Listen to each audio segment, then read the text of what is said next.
बिस्मिल्लाहिर्रहमानिर्रहीम, अस्सलाम वालेकुम। मैं हूं गुलफाम चौधरी। आप देख रहे हैं मेरा फेसबुक पेज और यूट्यूब चैनल। पाकिस्तान की सियासत में अहम तरीन डेवलपमेंट हो रही हैं और मुसलसल डेवलपमेंट्स मुतवक्के हैं। यकीनी तौर पर जो पाकिस्तान के हालात हैं वो यकसर बदलने जा रहे हैं और बड़ी बड़ी तब्दीलियाँ मुतवक्के हैं। इस हवाले से हमारे साथ मौजूद हैं सिद्दीक जान साहब। उनसे जानते हैं क्या डेवलपमेंट हुई हैं, पहले उनकी बात सुनते हैं फिर उस पर बात करते हैं। इससे 10 साल बाद जब जस्टिस याहिया खान साहब किताब लिख के और बताएंगे या दावे करेंगे कि मैंने इतने केस डिसाइड कर दिए थे, तो ये बातें याद नहीं रहेंगी। ये पूछा जाएगा कि उस वक्त जब इंसानी हकूक़ की पामाली हो रही थी, जब अरशद शरीफ की शहादत की तहकीकात का मामला था, जब बेगुनाह असीरान का मामला था, जब जुल्म जबर बर्बरियत की बात थी, जब मुरीद साने मुरीद की बात थी, जब 26 नवंबर की बात थी, उसमें आपका किरदार क्या था? 8 फरवरी के इंतखाबात जब चोरी करके और उस हुकूमत को मुसल्लत किया गया जो इसराइल और अमेरिका के आगे लेटी हुई थी, उस वक्त आपका किरदार क्या था? तो उस वक्त इन चीज़ों को देखा जाएगा। इस चीज़ को नहीं देखा जाएगा कि आपने केसेस कितने डिसाइड किए। और जिस तरह से केसेस डिसाइड हो रहे हैं उस पर भी अगर कोई सही रिपोर्टिंग हो तो पता चल जाएगा कि किस तरह से अदालतों के अंदर इंसाफ का कत्लेआम हो रहा है, कैसे कातिल बरी हो रहे हैं और बेगुनाहों को सजाएं हो रही हैं, और कैसे जिन लोगों का हक है उनको हक नहीं मिल रहा। तो ये बड़ी लंबी चीज़ें। खैर, आज जो वज़ीर आला के पी के हैं सुहेल खान आफरीदी, वो आज सुप्रीम कोर्ट बाहर अवामी असम्बली इमरान खान के हुक्म पे लगाई गई। उससे उन्होंने उधर मीडिया से गुफ्तगू भी की। और ये जो अवामी असम्बली लगी है, इसमें आली हमजा साहबा की भी आपने डायरेक्शंस भी देखी होंगी, उनके ट्वीट्स भी देखे होंगे। और आज जो लोग वहाँ मौजूद थे उनका जिक्र करना बहुत ज़रूरी है। सबके नाम तो ना ले पाऊँगा, लेकिन जितने नाम मेरे पास हैं वो मैं आपको बता देता हूँ। सदर जनूबी पंजाब सैनीटर ओन अब्बास बप्पी साहब थे। अपोजिशन लीडर पंजाब मोइन कुरैशी साहब थे। डिप्टी अपोजिशन लीडर हाफिज़ फरहत अब्बास। पार्लिमानी लीडर अली इम्तियाज़ बड़ाइच, साइमा कंवल। ये जो MPs हैं पंजाब के MPs को अप्रिशिएट करना चाहिए। जहाँ पे हम उन पर तनकीद करते हैं वहाँ उनको अप्रिशिएट भी करना चाहिए कि वो आज आए, अवामी असम्बली लगाई, chief justice Pakistan justice Yahya Khan पर दबाव बढ़ाया। और ये जो सुहेल आफरीदी हैं उन्होंने भी जस्टिस याहिया आफरीदी की ज़मीर पर दस्तक दी और उनके ज़मीर को जगाने की कोशिश की कि क्या हो रहा है मुल्क के अंदर और आप क्या बातें करते फिर रहे हैं। इसके अलावा साइमा कंवल MP हैं, फरजाना खलील बाजवा, एजाज शफ़ी, शेख इम्तियाज़ महमूद, अवैस बिर्क, जुल्फ़िकार भट्टी, जावेद नियाज़ मंच, Asad Abbas, Rashid Tufail, Jam Amanullah, doctor Faisal, Atif Sahab, Asad Mahmood Khan, brigadier Mushtaq Ahmed, brigadier retired Mushtaq Ahmed, Tayyab Rashid Sindhu, Tariq Mahmood Shahi, Nawab Raziullah Khan, Farrukh Javed Moon, Arqam Khan, Basma Chaudhry जो है उनके वालिद बासमा चौधरी वैसे हर एक्टिविटी में मौजूद होती हैं। आज मेरी इतला यह है कि कोई उनके का कोई मेडिकल इशू था और वो उसके लिए उनके कुछ टेस्ट थे और उसके लिए वो गई हुई थी, लेकिन आज उनके वालिद जो है वो रियाज चौधरी साहब वो मौजूद थे। और बासमा चौधरी जो हैं ये हर इमरान खान साहब की पेशी के ऊपर, हर समात के ऊपर खुद मौजूद होती हैं। मुमताज़ असर, जावेद कौसर चौधरी, अकरम शेख, अमीनुल्लाह खान, कलीमुल्लाह खान, अदनान डोगर, हसान मलिक, सरदार मोहम्मद अली खान, एहसन कुरैशी। ये वो नाम हैं जो मेरे पास आए हैं। बाकी ज़ाहिर है कुछ लोगों के नाम मैं मिस कर रहूँगा। बाकी जुनैद अकबर साहब को आपने देखा होगा और बाकी लीडरशिप को तो आपने देखा होगा। मैं अभी इस वीडियो के अख्ताम पर वो पूरी तकरीर भी लगा दूँगा जो सुहेल आफरीदी की थी, और वो मीडिया से गुफ्तगू वो ज़रूर आप सुने।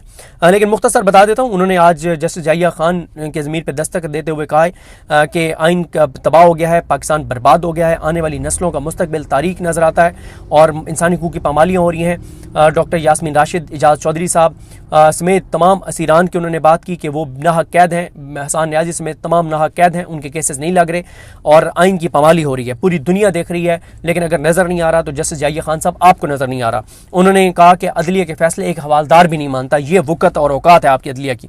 उसके बाद उन्होंने कहा कि अगर आप के ऊपर कोई दबाव है आप बताएं, लोग आपके साथ देने को तैयार हैं, लोग आपके साथ खड़े होने को तैयार हैं। अलकादिर केस नहीं समात के लिए मुकर्रर हो रहा। उन्होंने इस बात की तस्दीक की कि एक और कमांडर आए थे, उनको मुबारकबाद देने के लिए आए थे। ये ऑफिशियल मुलाकात नहीं थी, ये इनफॉर्मल मुलाकात थी। इस हवाले से मैंने कल रात आपको वीडियो में बता दिया था। और उन्होंने कहा कि अंदर भी मैंने वही बात की है जो मैं बाहर बात करता हूँ कि KPK असम्बली को, KPK के लोगों को, कबायली इलाके के लोगों को ऑन बोर्ड लिया जाए। KPK के फैसलों में मिलिट्री ऑपरेशन के खिलाफ मैंने वहाँ भी बात की, बाहर भी बात करता हूँ। और उन्होंने शहबाज शरीफ को एक बार फिर चोट की है और उन्होंने कहा है कि डिग्गियों में छुप के नहीं जाना चाहिए। वज़ीर-ए-आज़म को डिग्गी में छुप के और फ़ौज के दफ्तरों में जाके नहीं जाना चाहिए डिग्गी में छुप के, बल्कि फ़ौज के जो अफसरान और जिम्मेदारान हैं उनको वज़ीर-ए-आज़म और वज़ीर आला के पास उनके दफ्तर में आना चाहिए। और ये उन्होंने कहा कि एक बेहतर तरीका है, क्योंकि वज़ीर-ए-आज़म गो के ये फॉर्म 47 के हैं, लेकिन ज़ाहिर है वो चीफ एग्जेक्टिव है मुल्क के, और जो वज़ीर आला है वो चीफ एग्जेक्टिव है सूबे का, तो उसको चल के नहीं जाना चाहिए, उसको छुप के नहीं जाना चाहिए, उसको डिग्गियों में छुप के नहीं जाना चाहिए, बल्कि कोर कमांडर हो, कोई और अफसर हो इंटेलिजेंस एजेंसी का या फ़ौज का, उसको वज़ीर आला के दफ्तर आना चाहिए, और मैं सबको वेलकम कहूँगा। और उन्होंने कहा कि जो अफगान तालिबान के साथ बातचीत इस वक्त दौर में हो रही है, उस पर उन्होंने अपने कंसर्न्स का इजहार किया। उन्होंने कहा कि इसमें KPK हुकूमत को और KPK के लोगों को, कबायली इलाके के लोगों को ऑन बोर्ड नहीं लिया जा रहा, और उनको ऑन बोर्ड लिया जाना चाहिए। और उन्होंने एक और जस्टिस याहिया खान से सवाल किया है। उन्होंने कहा है कि आप बता दें कि इस मुल्क में आइन चलेगा या डंडा चलेगा। अगर आप बता दें कि अब इस मुल्क में आइन बाकी नहीं रहा, जो कि नहीं है, और ये सरजमीन बेआइन बन चुका है पाकिस्तान, तो फिर आप बता दें कि अब इस डंडे और बंदूक की ज़बान यहाँ पे चलेगी, तो आप बता दें ताकि लोग फैसला कर लें कि हमने किस तरह आगे बढ़ना है। लेकिन आप एक बार बताएं तो सही। अगर आपके ऊपर दबाव है तो आप डट जाएं, खड़े हो जाएं, पाकिस्तान के लोग आपके साथ खड़े होंगे तैयार हैं। और अगर आपने आइन के मुताबिक फैसले नहीं करने और आपने इसी तरह से कंप्रोमाइज होकर और इस तरह से फैसले करने, तो ये भी पाकिस्तान की कौम को बता दें कि अब फैसले आइन के मुताबिक नहीं होंगे। अब जिसकी लाठी उसकी भैंस, अब जिसके पास ताकत है उसके हक में फैसले होंगे, तो फिर पाकिस्तान के लोग भी फैसला कर लें। तो ये कहा है उन्होंने सुहेल आफरीदी ने। और उन्होंने ये भी कहा है कि KPK में जो दहशतगर्दी है वो खुद सख्त है। ये भी एक सख्त बयान है जिसको बहुत सख्त बयान के तौर पे लिया जाएगा। अब आगे आप सुनिए जो बयान है, जो इनकी मीडिया टॉक है, वो आप खुद भी सुन सकते हैं। वो बहुत ज़रूरी है सुनना। उनकी बॉडी लैंग्वेज देखें, उनके आसाब मजबूत हैं, वो खौफज़दा नहीं है, वो पीछे नहीं हट रहे, वो आगे बढ़ रहे हैं। इससे 10 साल बाद जब जस्टिस याहिया खान साहब किताब लिख के और बताएंगे या दावे करेंगे कि मैंने इतने केस डिसाइड कर दिए थे, तो ये बातें याद नहीं रहेंगी। ये पूछा जाएगा कि उस वक्त जब इंसानी हकूक़ की पामाली हो रही थी, जब अरशद शरीफ की शहादत की तहकीकात का मामला था, जब बेगुनाह असीरान का मामला था, जब जुल्म जबर बर्बरियत की बात थी, जब मुरीद साने मुरीद की बात थी, जब 26 नवंबर की बात थी, उसमें आपका किरदार क्या था? 8 फरवरी के इंतखाबात जब चोरी करके और उस हुकूमत को मुसल्लत किया गया जो इसराइल और अमेरिका के आगे लेटी हुई थी, उस वक्त आपका किरदार क्या था? तो उस वक्त इन चीज़ों को देखा जाएगा। इस चीज़ को नहीं देखा जाएगा कि आपने केसेस कितने डिसाइड किए। और जिस तरह से केसेस डिसाइड हो रहे हैं उस पर भी अगर कोई सही रिपोर्टिंग हो तो पता चल जाएगा कि किस तरह से अदालतों के अंदर इंसाफ का कत्लेआम हो रहा है, कैसे कातिल बरी हो रहे हैं और बेगुनाहों को सजाएं हो रही हैं, और कैसे जिन लोगों का हक है उनको हक नहीं मिल रहा। तो ये बड़ी लंबी चीज़ें। खैर, आज जो वज़ीर आला KPK हैं सुहेल खान आफरीदी, वो आज सुप्रीम कोर्ट बाहर अवामी असम्बली इमरान खान के हुक्म पे लगाई गई, उससे उन्होंने उधर मीडिया से गुफ्तगू भी की। और ये जो अवामी असम्बली लगी है, इसमें आली हमजा साहबा की भी आपने डायरेक्शंस भी देखी होंगी, उनके ट्वीट्स भी देखे होंगे।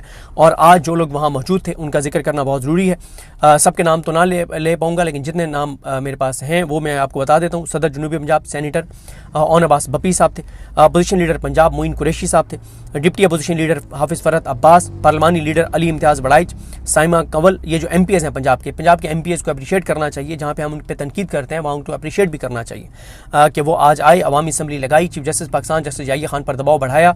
और ये जो सुहेल आफरीदी हैं उन्होंने भी जस्टिस याहिया आफरीदी की ज़मीर पर दस्तक दी और उनके ज़मीर को जगाने की कोशिश की कि क्या हो रहा है मुल्क के अंदर और आप क्या बातें करते फिर रहे हैं। इसके अलावा साइमा कंवल MP हैं, फरजाना खलील बाजवा, एजाज शफी, शेख इम्तियाज़ महमूद, अवैस बिर्क, जुल्फ़िकार भट्टी, जावेद नियाज मंच, असद अब्बास, राशिद तुफ़। जी बिल्कुल, जिस तरह से आपने सिद्दीक जान साहब को सुना कि आइंदा आने वाला जो हफ्ता है, ये चंद दिन है, ये पाकिस्तान की सियासत में कितने अहम हैं और इसमें जो पाकिस्तान की सियासत है उसमें कितनी बड़ी तब्दीलियाँ मुतवक्के हैं। अल्लाह पाक वतन अजीज़ का हामी व नासिर हो। पाकिस्तान जिंदाबाद।